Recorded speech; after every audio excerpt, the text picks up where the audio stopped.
You know who else is becoming relevant again is Nicolas Cage, and I am here for it, guys. I'm so excited for the unbearable weight of massive talent. And this article, I skipped this article the other day, a similar article about the same topic, which once I added this information, I decided to cover it. It says, Nicolas Cage says he accepted dozens of VOD movie roles to keep his mother out of a mental institution. So he was clearly, it was also massive debt that he was in, which is what we learned in these other articles. It says Nicolas Cage is defended starring in so many straight-to-VOD films while explaining what he spent the money on, which is in between more well-known roles filming in films like Mandy and Pig. The actor racked up dozens of credits in films that bypassed cinema releases and became available to rent at home without much fanfare. And that's very true. Like that's almost a meme now at this point, that there was a plethora of movies with really bad, cover art that you could rent at Redbox. That he basically had his own section at Redbox at one point. It says these films arrived amid reports that the actor spent the entirety of his $150 million fortune and was in debt. It was in deep debt after owing the IRS property taxes of upwards to $6.3 million. Just picture that. Now, in a new interview with G2, Cage explained that the basis behind accepting the roles stemmed from a refusal to file for bankruptcy. I've got all these creditors in the IRS, and I'm spending $20,000 a month trying to keep my mother out of a mental institution, and I can't. He said, adding that it was just all happening at once. So was he trying to keep her out of the institution? So how does that work? Like, does it mean like in a private? She was in a private facility, or like he's providing her special care, like he's paying for her be at home. Yeah. Treatment. So it says, however, while acknowledging that some of the films didn't work, the Oscar winner says he stands by every performance he ever gave, and I can respect that to a very large degree. You know what? There's times when we're talking about stuff here where, honestly, a lot of this stuff, the Grimes thing, I find fascinating. The story about the Titanic thing, that's kind of irreverent. It's interesting, but it's not really the most interesting thing in the world unless you actually love entertainment like I do. But stuff like the Kardashians, stuff like Pete Davidson, I have to kind of sometimes look at it. I have to take a larger view and say there are more fascinating aspects to this culturally than just look at these silly people doing these silly things. And I imagine that for somebody like him, making movies, which is his art form, he has to he can see something. Maybe he doesn't imagine that it's the best script. What he's reading isn't the greatest material, but he has to find a way to get the most out of it so that he can feel fulfilled as an artist while also paying off the debts he has to pay off. So it's a weird middle ground where he has to do it for the money, but he also doesn't want to sacrifice artistic integrity. So maybe his artistic integrity isn't that he got the best roles, it's that he gave the best performance he could for every role he was given or that he took. So he says, well, I was doing 4 movies a year back to back to back. I still had to find something in them to be able to give it my all. He said some of them were terrific, like Mandy, but some of them didn't work, but I never phoned it in. So if there was a misconception, it was that. It was that I was just doing it, not caring. I was caring. I have a lot of respect for that. I read an article earlier when I went down a mild Nicolas Cage rabbit hole once again about how they were writing articles when he did Ghost Rider about how they accused him of having his abs like CGI'd on, and he's like, I don't get in shape for roles anymore because they're just going to tell me I didn't do it naturally anyways. So imagine being second guessed at every corner, and you're doing it while making movies that you're not the most excited about. Like, I have episodes like that when we're doing this where it's like, today I thought it was a good mixture of topics. I was excited to do today's episodes. Some days you're like, 2 of these are good, 3 of these are good. These 2 I'm not so sure about. And to that credit, a lot of times those end up being the most interesting because you have less of an expectation for them to go well. And sometimes when you expect something to go really, really well, it ends up not living up to your expectations with what you're trying to create, which in our case is to have these discussions about these various topics. So as from an artist point of view, I can absolutely understand where he's coming from. So it says, many shared Cage's quotes on social media, commending the actor for his honesty and praising him for his acting skills. Nightmare Alley director Guillermo del Toro said he absolutely never ever does anything but his best. I've said it before. There has not been, nor will there ever be, an actor like Nicolas Cage, a master. So I feel like he's coming into like his own Keanu-sance. Yeah. We had the McConaughey with McConaughey. We had the Keanu-sance with Keanu Reeves.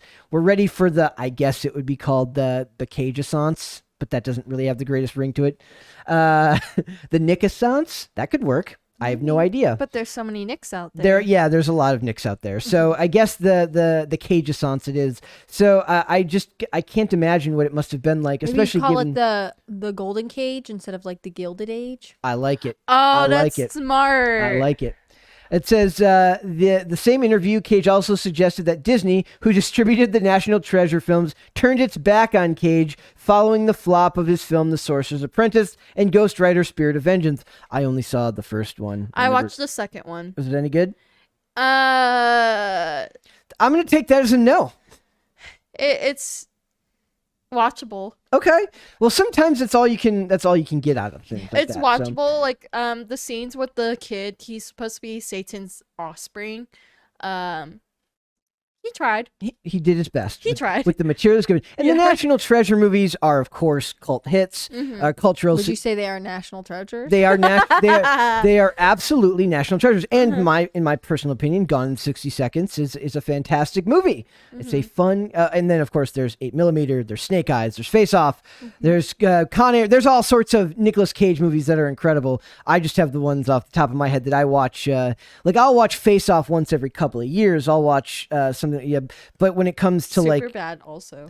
But like for me, like I watch Gone in 60 Seconds like once a year. I base a lot of it on like, can I put this on in the background on a random evening at least once a year for a movie, and that's what I see those movies as. So it says, he says, when I talk about fair weather friends in Hollywood, I'm not talking about Jerry Bruckheimer. Cage said, referring to the National Treasure producer, I'm talking about Disney. Nobody seems to like Disney these days. Everybody seems to be mad at Disney. Disney is producing terrible Pixar movies. Well, plus Pixar's getting pushed like straight to DVD. They're basically straight to DVD now. They're not even allowed to come out in theaters. I'm assuming Lightyear's coming out in theaters. No way they let that not go to theaters. Well, yes. Listen to it soon. So it says, referring to National Treasure producer, he says, I'm talking about Disney. They're like an ocean liner. Once they go in a certain direction, you've got to get a million tugboats to try and swivel it back around. G2 states that Cage finished paying off his debts ahead of appearing in his forthcoming film, The Unbearable Weight of Massive Talent, where he plays himself, or it says a fictionalized version of himself, with, I believe, Pedro Pascal playing like a drug kingpin or something, or some like shadowy person who like likes him so much that he flies him out there to spend what time if with he's him. not the bad guy and we just assume? That's probably what we'll have. Oh yeah, well from what I remember from the last trailer, the CIA are like keeping tabs on Pedro Pascal's character, and they ask Nicolas Cage to like spy for them. So I'm more excited about that than just about any movie coming out this year. Yeah. But there is also this. It says Nicolas Cage is out for blood as Dracula on set of this is the on set of Renfield, which is he looks very comedic right there. That is a very comedic picture of him for the people who are listening to the podcast. It's him in the red suit. He's got the whole outfit on. Red velvet. Red velvet. It's oh my incredible. God. He's got much. Yep. He's got like really chalky makeup. Yep. I mean, it's hard because like he's just walking past like a car and a trailer in this one, like in this photo. If he were lit correctly, like the movie may look super cool, but he does like look a little weird here. So it says Cage is getting spooky. Is hard at work playing iconic vampire Dracula in Universal's Renfield, opposite the greats Nicholas Hoult, who stars as the titular Renfield and a henchman of the villainous monster in Bram Stoker's original 1897 novel Dracula. The movie is being directed by the Tomorrow War's Chris McKay. I love the Tomorrow War. So. Well, okay, love is a strong word, but I liked it a lot. So it says it shows these pictures of him. I think he's on his way to like he can be picky now. So if he wants to just do movies that he actually is, not proud of, because like you said, he found his best way to be proud of whatever he made. But if he only wants to do movies where he feels like he's going to not just give a great portrayal, but also in that portrayal is a great movie, he can afford to no longer just take whatever roles come his way. So maybe that's what this is a sign of, that this is something to be looking forward to. I do worry that he will, I hope he doesn't fall back into debt. Please don't fall back into debt, Nicolas Cage. Well, he's not married, right? He's got a kid on the way. He is married. Okay. That was in that, was that? What does that have to do with falling into debt though? Well, because, most celebrities like him, like especially Brandon Fraser, they got married and then the wives divorced him, take half of what they're worth. He got Brendan Fraser got particularly taken to the cleaners. But yeah, I read in another article that I don't have pulled up that he has a son or a daughter on the way. He definitely has a son. He may have a daughter on the way. So we will see. $20,000 a month to keep his mother out of an asylum. What do you think that's about? Like just a private facility? Is that a cost of some? I guess a really nice place. And I think there might be some hyperbole at play there, but I bet it's like she wasn't doing well. He was paying for her treatment. Wouldn't it be cool if Nicolas Cage was Batman? No, that is a fantastic question, but I'm going to go with no. The only reason why I asked because the Batman movie talked about how his mom was in an asylum and they try to cover up that story. That does, I don't think that he needs to be Batman. Dracula is enough. Is that somebody you want playing? I say they bring him back as Ghost Rider. Just bring him back as Ghost Rider. We'll do that. But I want Ghost Rider to be more tough than anything. You do? Yeah. No. I like Ghost Rider. Like, he's my other favorite character. She is a very big fan of Ghost Rider. They want Norman Reedus to play Ghost Rider. I'm kind of excited for that. Yeah. We will see. Thanks for watching this clip, guys. If you want to see full episodes or follow us on social media, links are in the description below. Bye. Bye.